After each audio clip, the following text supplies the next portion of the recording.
What's up, guys? What's up, guys? I'm Rich from Spray Black Studios, and today I want to talk about something that's been really annoying me recently. And I just want to clear something up. Grimdark doesn't just mean dirty.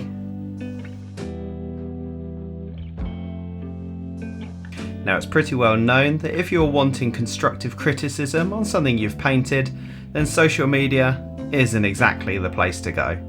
There are a handful of places online which can provide insightful advice and critiques on people's painting, but unfortunately most don't really understand the whole constructive part of constructive criticism. Over the last few months I've noticed this even more so with Grimdark stuff.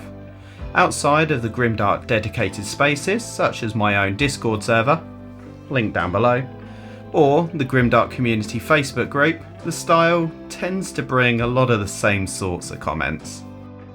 Now today I'm working on some incubi for a crusade campaign being run by my local Games Workshop store, so it gives me a good opportunity to answer some of these comments. Like with pretty much any form of art, the Grimdark style of painting is down very much to your own personal interpretations.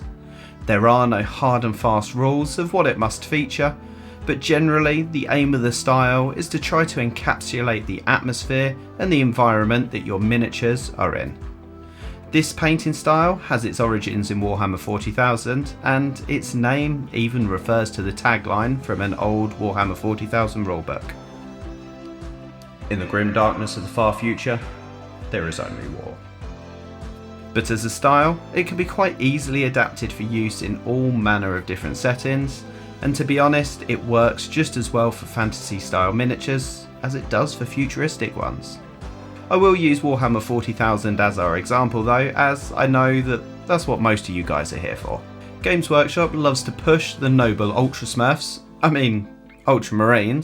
in their shiny blue armour, looking all bright and heroic, as they are the exemplars of how Games Workshop wants you to view those who they advertise as the good guys. But for the other 99.9% of life in this universe, the reality is very far from this. Really, for the average human, life in the 41st millennium is pretty bad. This is a future where there aren't really any good guys. They are under essentially a fully totalitarian government that cares little for the day-to-day life or the living conditions of the teeming masses. And it is a future where the lobotomizing of prisoners to turn them into mindless servitors is an accepted part of life. For humans, it's fairly easy to replicate these conditions using the muted colour palettes and the weathering techniques that you will no doubt have seen me use on this channel before. You can bring in that sense of foreboding and hopelessness in ways that we're fairly able to associate with. But what about those that don't fit in with the teeming masses? Generally, for every underclass, you will always find a ruling class. Those who are fortunate to be up in the upper echelons of society, or, in the case of these Dark Eldar, an alien race that doesn't live in the dust and the dirt, but instead lives up to the Grimdark in a very different way. This is much harder to get that feeling, and contrary to what many Facebook commenters would say, and you know who you are, you can't just slap streak and grime on it and call it Grimdark.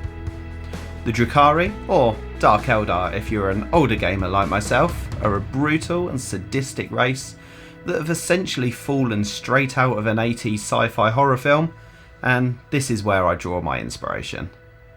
In a previous video, I did allude to my love of the Aliens films. In Alien and Aliens, Ridley Scott and James Cameron both use a number of techniques to create a superbly dark and foreboding atmosphere.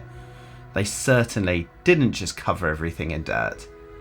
Using very dark sets with bright spotlights to create high contrast, and a very conscious colour choice, they've given these films a very sinister feel. Something that would be absolutely perfect for these Drukhari. Now, I've seen a few H.R. Geiger inspired paint schemes before, but I'll be honest, I don't have the skills to be able to pull off that sort of freehand work. Instead, I've lent in more to using more alien feeling colours, such as these Vallejo colour shift paints and the Vallejo fluorescent green. These, combined with the bright skin tone on an otherwise pretty dark colour scheme, produces a large amount of contrast, which does feel a bit jarring, adding to that sinister feel in a very similar way to how Ridley Scott and James Cameron set up their lighting. Now, these Drukhari have been my go-to army for use for actually playing games for a little while, so my focus has been on getting these to a good tabletop standard that I'm happy with. But for an example of use of these techniques to a very high painting standard, there's a particular page on Instagram that I think you should check out.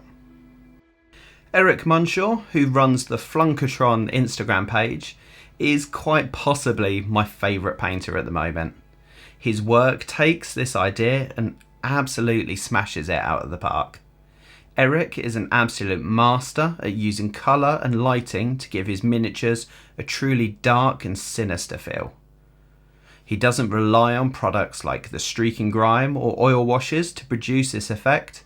Instead, it is his control over highlight and shadow placement and his use of colour variation that makes his work almost sickeningly good. Now, as I've mentioned earlier, the Grimdark style is very much down to people's interpretation, but I defy anybody to look at these miniatures and tell me that they are not grim or dark.